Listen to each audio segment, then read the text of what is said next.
Hello guys, welcome back to your own YouTube channel. So today we are going to discuss about the section number 19(6) of Companies Act 2013 which deals with annual general meeting. So annual general meeting के बारे में हम पढ़ेंगे इस section में. तो आइए शुरुआत करते हैं. 96 सबसेक्शन 1 क्या कहता है? Every company other than OPC in each year hold a general meeting as its AGM. Maximum gap 15 months between 2 AGM. तो सबसे पहले एवरी कंपनी मतलब हर एक कंपनी जो कि एज अ कंपनी फॉर्म हुई है एज पर the companies act, other than OPC को छोड़ के, each year hold a general meeting as its AGM. तो उसको हर साल एक जनरल मीटिंग करनी है उसको एज अ AGM मतलब as a annual general meeting. और मैक्सिमम गैप कितना हो सकता है दो मीटिंग्स के बीच में? मैक्सिमम गैप दो मीटिंग्स के बीच में हो सकता है 15 मंथ्स का. तो हर कंपनी को हर साल एक AGM करनी है अदर देन OPC और मैक्सिमम गैप कितना होना चाहिए? 15 मंथ्स बिटवीन 2 AGM. एक एग्जांपल से समझते हैं. जैसे किसी कंपनी ने अपनी फर्स्ट AGM करी थी 30 सितंबर 2023 को, तो अब उसे नेक्स्ट AGM कब करनी होगी? ऑन और बिफोर 31 दिसंबर 2024. तो मैक्सिमम गैप क्या हो जाएगा इसमें? 15 मंथ से ज़्यादा नहीं होना चाहिए. तो मतलब दो मीटिंग्स के बीच में मैक्सिमम गैप कितना हो सकता है? 15 मंथ्स का. तो आगे देखते हैं.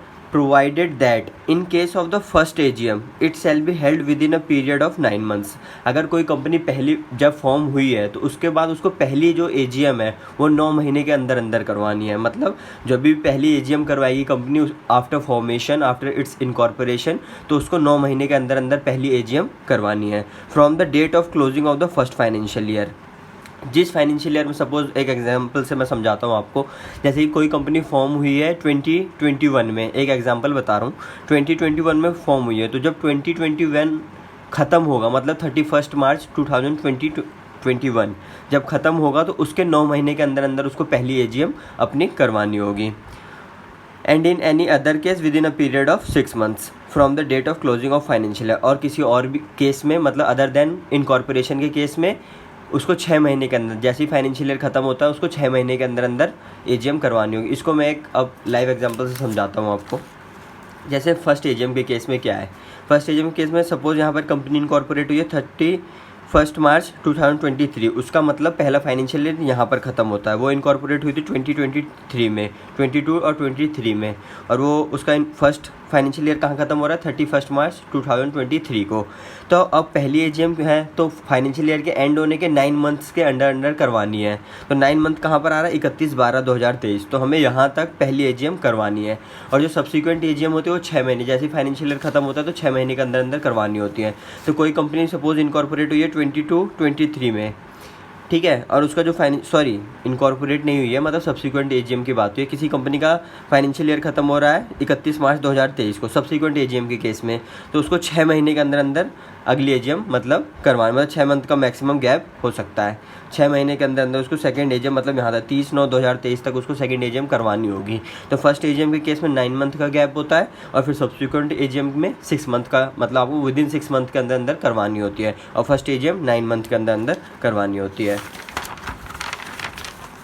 उसका प्रोवाइडेड रजिस्ट्रार में for any special reason extend the time for AGM other than first AGM by a period not exceeding 3 months. तो इसका मतलब ये होता है फर्स्ट AGM को छोड़कर, मतलब फर्स्ट AGM तो आपको 9 मंथ्स के अंडर अंडर करवानी ही होगी, उसमें कोई एक्सेप्शन नहीं है.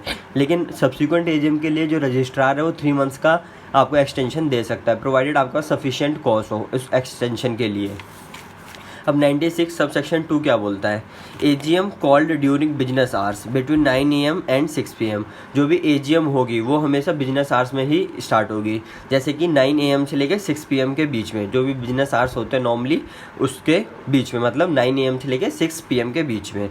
On any day except national holiday. AGM हम नेशनल हॉलीडे को नहीं कर सकते हैं, उसके अलावा किसी भी दिन को कर सकते हैं.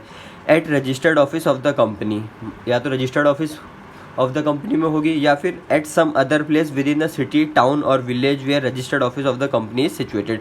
या तो registered office of the company या फिर किसी और जगह जहाँ, या फिर किसी और सिटी पे या टाउन में या विलेज में जहाँ पर registered office of the company situated होगा. प्रोवाइडेड सेंट्रल गवर्नमेंट में exempt any company from this subsection subject to such condition. मतलब कुछ ऐसी कंडीशंस हैं लॉ में जिसको ध्यान में रखते हुए सेंट्रल गवर्नमेंट एग्जेम्प्ट भी कर सकती है 96 सबसेक्शन 2 को फॉलो करने से. Thank you so much. Hope आपको ये वीडियो अच्छी लगी होगी, आपको समझ में आया होगा. बने रहिए हमारे साथ. Thank you so much for the watching.